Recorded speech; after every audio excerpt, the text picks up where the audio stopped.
just arriving at Cyprus.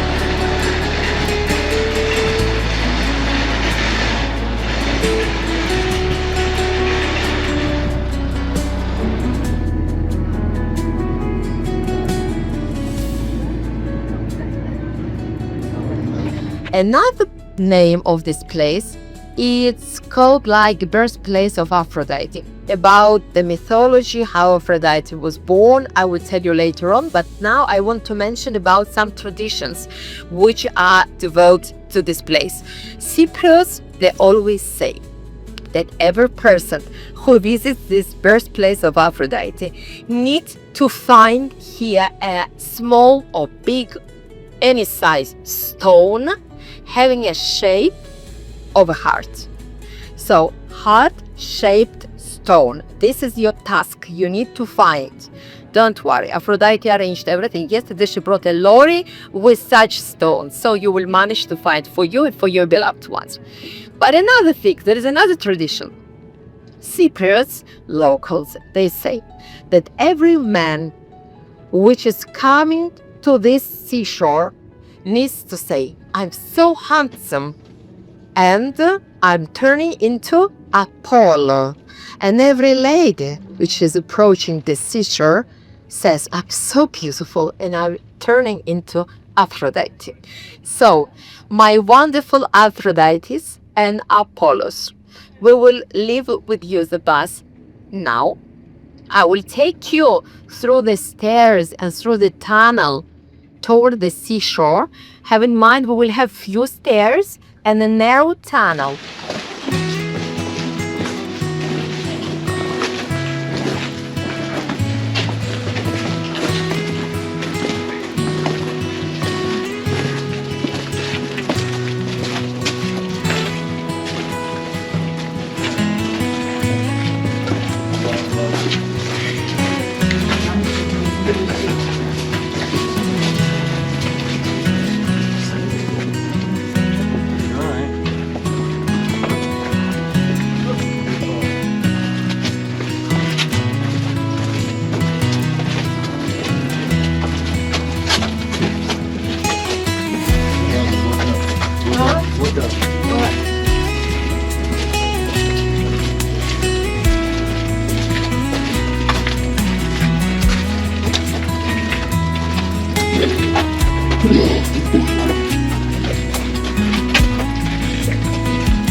Honey?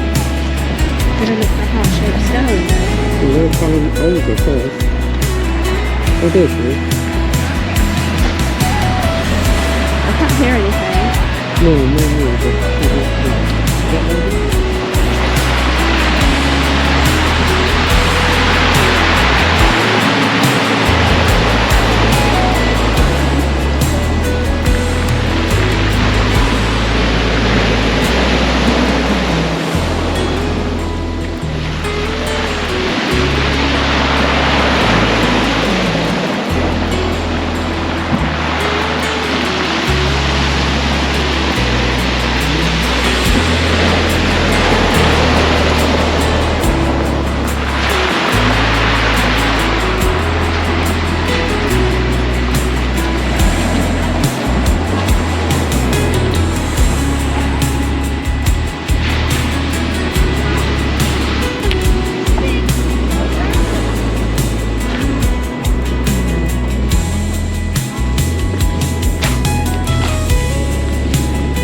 Greek giant Digenis Akritis, the one who was helping the locals to protect their coastal line from the invaders. But who were these invaders?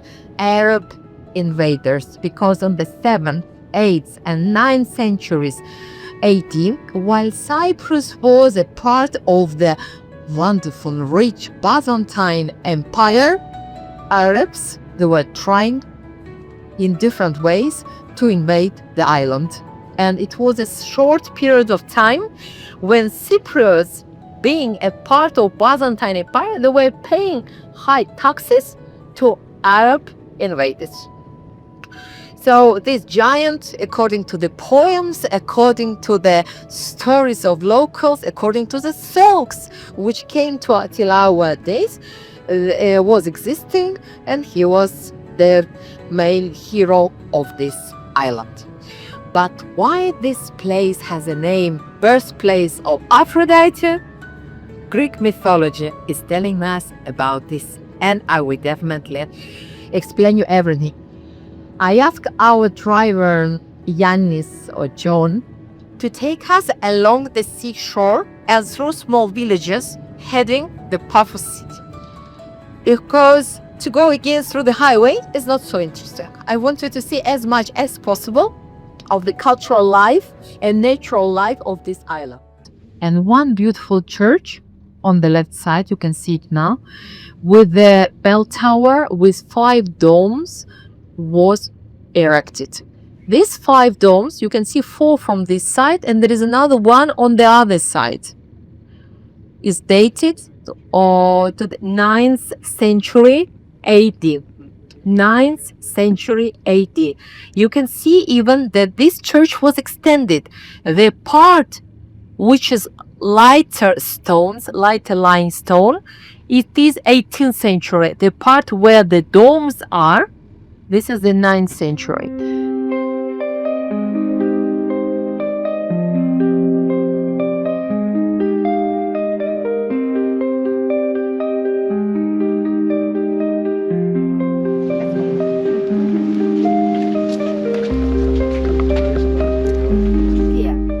We are in the place of the archaeological site, and this site is located where the ancient capital of the island was erected. But before I start telling you about the history of this city, I want to stop near the tree, which is very famous not only on this island, but also in the whole Mediterranean area. You hear me? Yes. Have you ever heard about the carob tree? Yes. Okay. This is the one. This tree has another name. Bread of Saint John Baptist. While Saint John was walking around in the in Egypt and in the desert, the only food he could find for himself, it was the pods from the carob tree. Have you ever seen the carob pods? No. Okay, while I'm telling you about this, I can find them on the passport. I not even up. Yes, this is a carob pause. Okay, this is the one. In case you want to have another memory from Cyprus, on the way back, you will stop and you will grab some of them. It will be your harvest. And actually, it was a very good food in ancient times. So these carob pods, they are very nutritious, and they have a lot of vitamins inside. Vitamins, vitamin A, vitamin K, vitamin B. And a lot of people, they were eating them in ancient times. They have it like a food. Nowadays, these pods, they mill them and they create different powders. Plus, they make carob honey, carob syrup, carob chocolates, carob biscuits, candies. Believe me, this tree you can find in many places of Mediterranean, but only Cypriots managed to create so many products out of these pods, and they have to be proud for this. During the British ruling times, these pods, they were exporting towards different other countries of Mediterranean, and they got another name, Black Gold of Cyprus. Some countries, they have oil. Cyprus doesn't have oil, but Cyprus has this black gold. And actually, the country was getting quite a lot of money while exporting it. Now they export the products which are made from these pots. In case you want to buy something traditional, and actually I think there is a duty free as well in the port.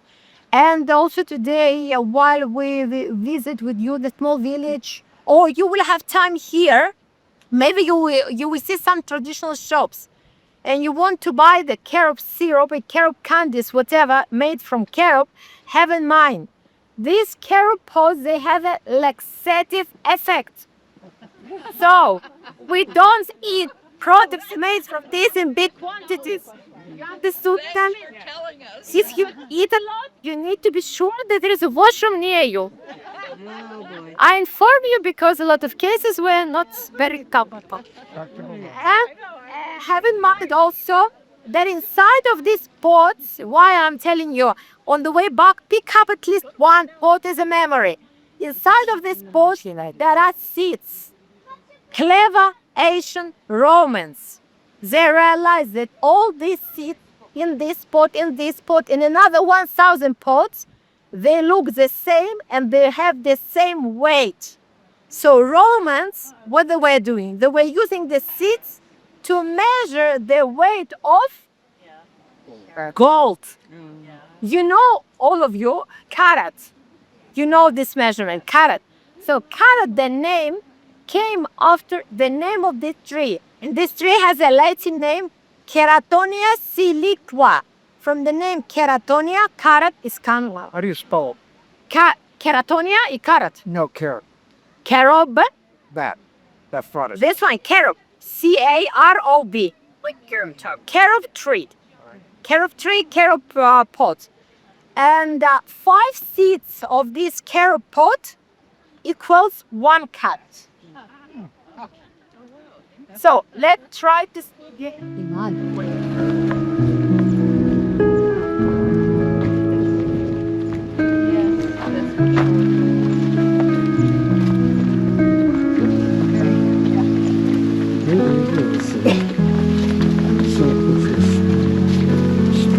Split, occupied.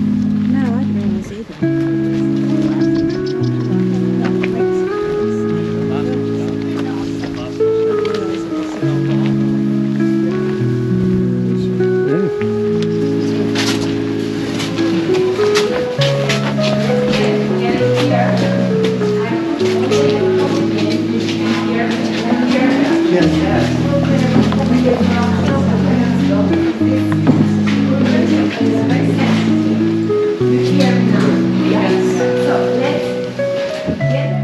As I said to you outside, that if you have chance, if you have desire, after I finish the guidance here, you can come out from this house and head towards the other ruins. Let's imagine ancient times, 4th century BC, a new city was erected on this beautiful base. Why? Ptolemies, the ones who took this island after the Persians governed, but let me let you understand how Ptolemies came here. Persians were ruling the island, and Alexander the Great, he managed to give freedom to this island from Persians during his military campaigns. But Alexander the Great, he died, and all his followers, generals, they wanted to get the best lands which Alexander conquered before. The best place was Cyprus, due to its location, plus timber, plus wheat, wine, and copper.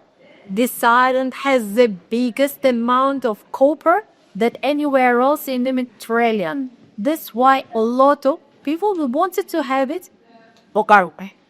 And when Alexander the Great died, his generals, one of them, the were Ptolemies, started fighting to get it into their hands, and they succeeded. Ptolemies, they had their capital, it was the city Alexandria, but they wanted to create here one more capital.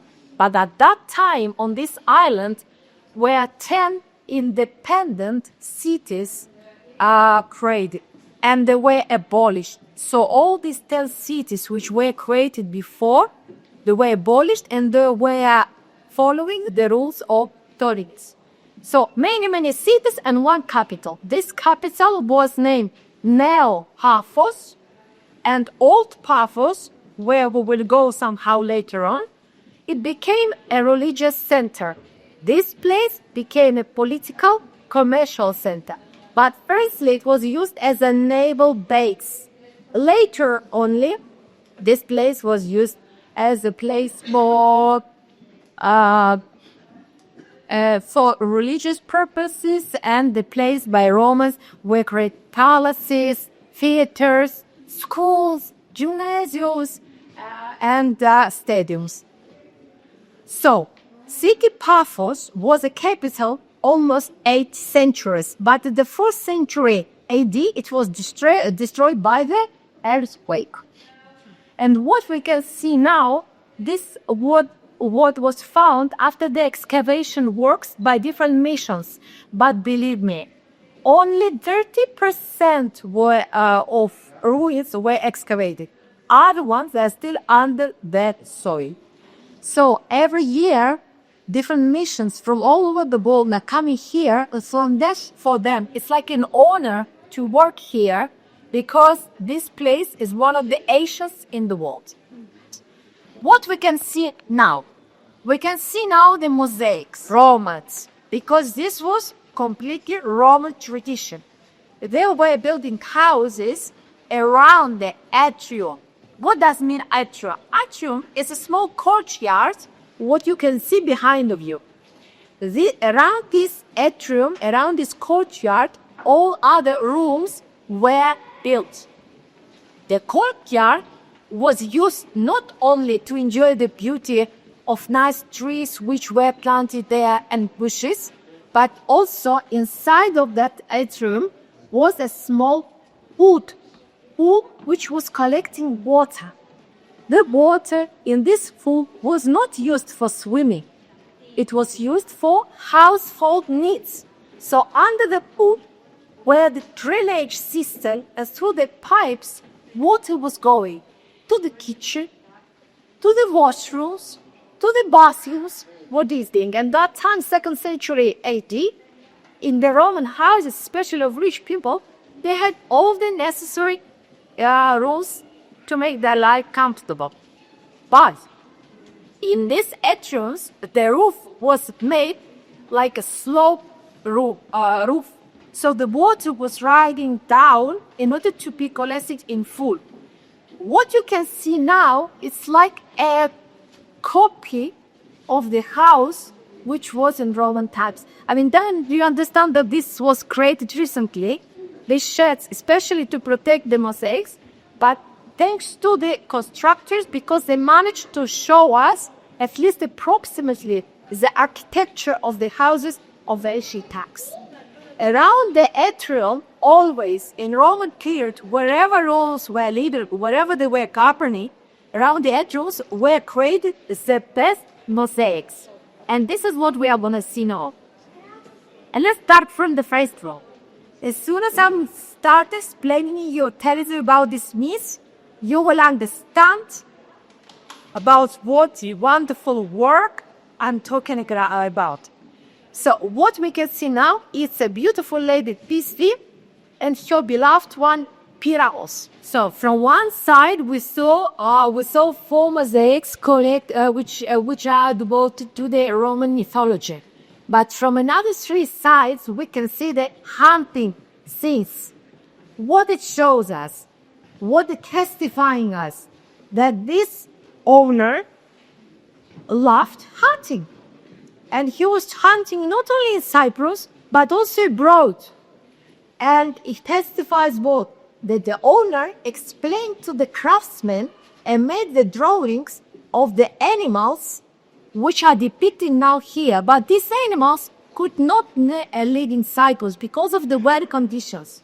We can see zebra, we can see tiger, we can see lion, The only animals which were in Cyprus and that I see nowadays are the wild goats. The original bibliothèque. The steps down. One of the niches. It's probably the water. I think there's the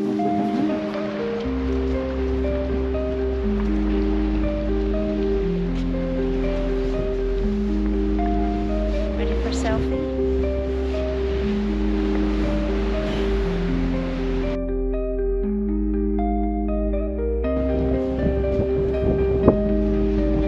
We should hightail it back. Yep. And we will. Get hungry?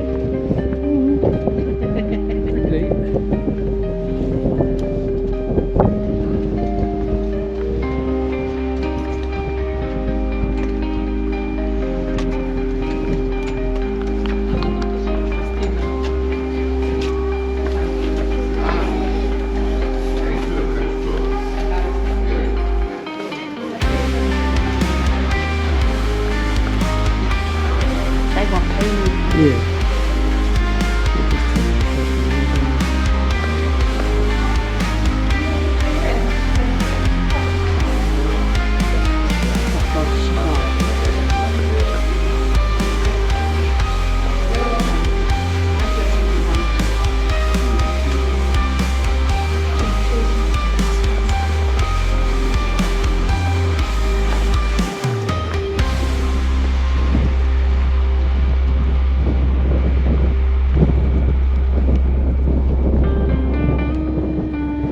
That they were immune.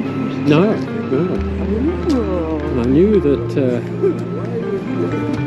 American vines had immunity. Go that way. Yeah, I'm getting in here. Oh. American vines. times.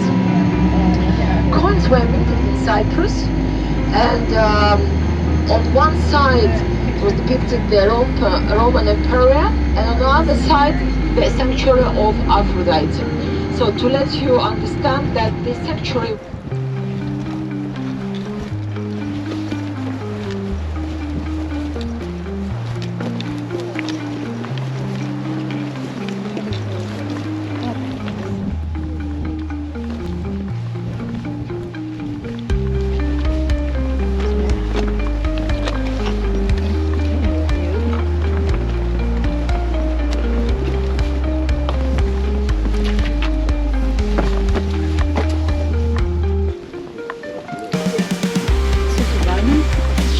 Greek.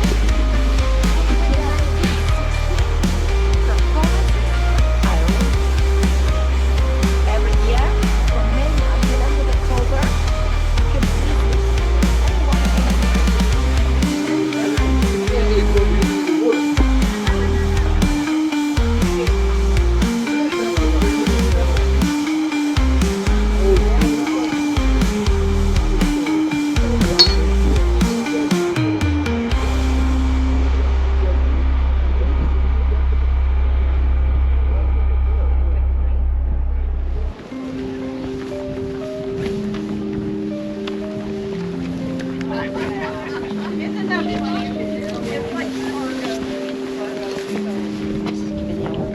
Hips and knees are working. Yeah.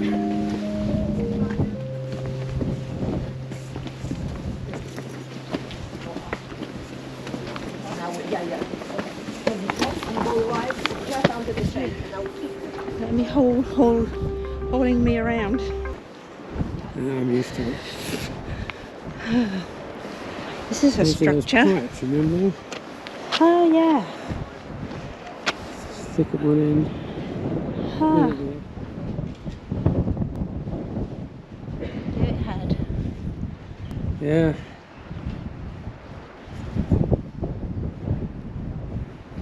Driving on the beach down there.